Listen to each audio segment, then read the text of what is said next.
I almost died on a mountain this summer, and it changed everything about how I ride, how I see risk, and how I live.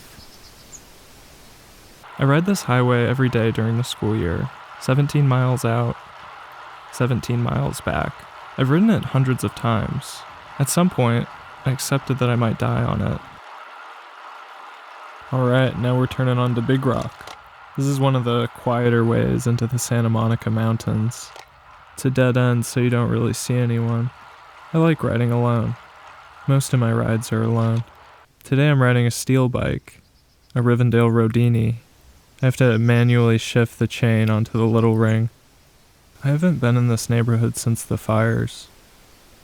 When the fires started, I was studying for my civil procedure final. I watched the news from my apartment and tracked the fires on my laptop. The wind howled outside. I felt restless, so I went out to document what was happening. I rode to the mountains to see if Will Rogers' home survived. The next day, I rode along the Strand. I saw people filming the destruction. I was doing the same thing. After the fires, I bought a GoPro. I started filming rides. I took more photographs. I wanted to make little archives of my life and the places around me. When the school year ended, I decided to document a bigger trip. I'd been wanting to ride the Tour de Los Padres for a long time. I planned to complete it as an individual time trial. 3 days, 250 miles, and 25,000 feet of climbing later, I wore through my disc brake pads. I didn't bring spares. I knew I would have to hike out.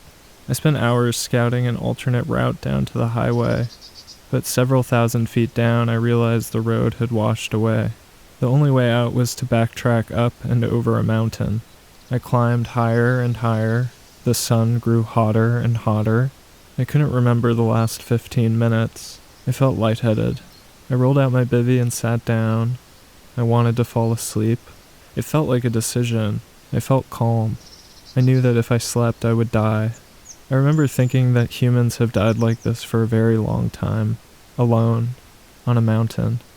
That idea made me feel better. There are worse ways to go. But my GoPro had recorded so much footage. I didn't want to become the subject of someone else's documentary. I wanted to tell my own story. I rolled up my bivvy and kept hiking. I carried my bike along the ridge for another few hours. Night fell. I bivvied near some large boulders. I slept until 3 a.m. I left my bike, and then I walked 9 hours down into Ojai. Alright, where are we now? Stunt? This is such a good descent.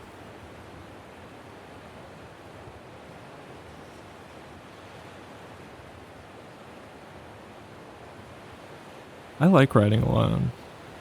You can go at your own pace. You have time to think. I also like riding with friends.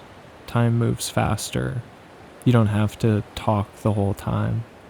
It's nice to be doing something together for a few hours. After the Tour de Los Padres ended, I went home, I recovered for a few days. Then I started my summer clerkship at the district attorney's office downtown. I worked in writs and appeals. I consolidated records. I watched a man be sent to prison. I took the bus. I rode less. I edited videos obsessively. I didn't think much about what any of it meant, and then the summer ended. I hadn't made sense of the trip, or the work, or the fires. I just kept moving. That's where we are now. End of summer. Heading down Paseo Miramar, a fire road overlooking the Pacific Palisades.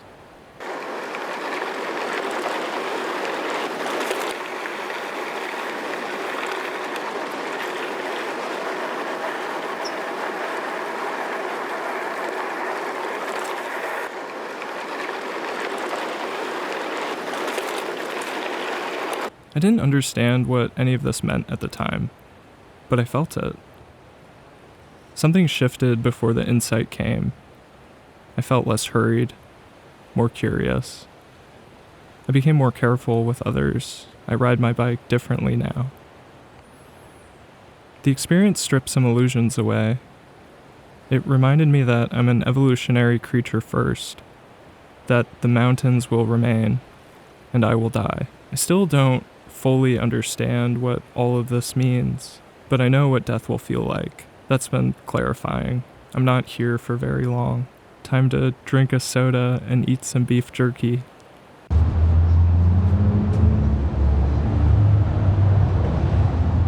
It is so sick. I wish it was sunny right now, but